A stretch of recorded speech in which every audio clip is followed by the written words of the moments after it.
नमस्कार, मी पंजाब डक. आज आहे 8 जून 2025 आणि पाहू शकता मी आज धूळ पेरणी केलेली आहे. म्हणजे या ठिकाणी 3x1 वर कापूस लावायचं म्हणलं होतं, तर या ठिकाणी पाहू शकता ही धूळ पेरणी केलेली आहे. तर हे 3x1 वर कापूस लावलेला आहे, तर हे देखील लावणं चालू आहे आणि या ठिकाणून शेतकऱ्यासाठी अंदाज देणार आहे.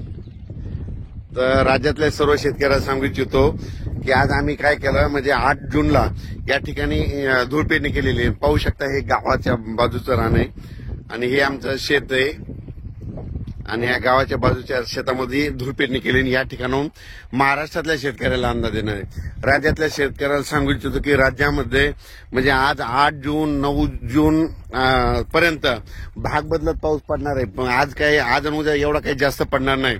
पण राज्यातल्या शेतकऱ्याला सांगू इच्छितो की राज्यामध्ये 10, 11 आणि 12च्या दरम्यान पाऊस वाढायला सुरुवात होणार आहे. म्हणजे 10 तारखेपासून राज्यात पाऊस वाढणार आहे आणि त्याच्यानंतर राज्यातल्या शेतकऱ्याला सांगू इच्छितो की 13 जूनच्या नंतर 13 पासून ते 20च्या दरम्यान राज्यात भाग बदलत मुसळधार पाऊस पडणार आहे. म्हणून हा अंदाज लक्षात घ्यायचा. तो पाऊस पूर्व विदर्भ, पश्चिम विदर्भ, दक्षिण महाराष्ट्र, उत्तर महाराष्ट्र, कोकणपट्टी, खानदेश, मराठवाडा या सगळ्या भागामध्ये पडणार आहे. म्हणून हा अंदाज लक्षात घ्यायचा.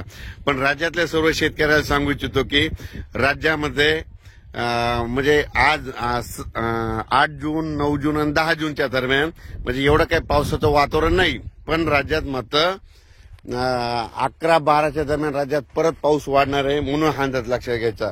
आणि शेतकऱ्याला सांगू इच्छितो की ह्या ठिकाणी आम्ही धूळ पेरणी केलेली आहे. त्याच्यानंतर राज्यातल्या सर्व शेतकऱ्याला सांगू इच्छितो की 13 जून ते 18 जून 18, 19, 20, 21 दरम्यान राज्यात जोरदार पाऊस पडणार आहे, भाग बदलत पडणार आहे. म्हणून हा अंदाज लक्षात घ्यायचा.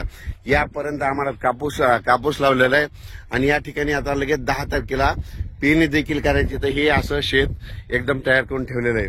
म्हणून हा अंदाज सगळ्यांनी लक्षात घ्यायचा. राज्यात मात्र 13 जून ते 18 जूनच्या दरम्यान राज्यात जोरदार पाऊस पडणार आहे. म्हणून हा अंदाज लक्षात घ्यायचा. अचानक वातावरणात बदल झाला तर लगेच एक मेसेज दिला जाईल. धन्यवाद.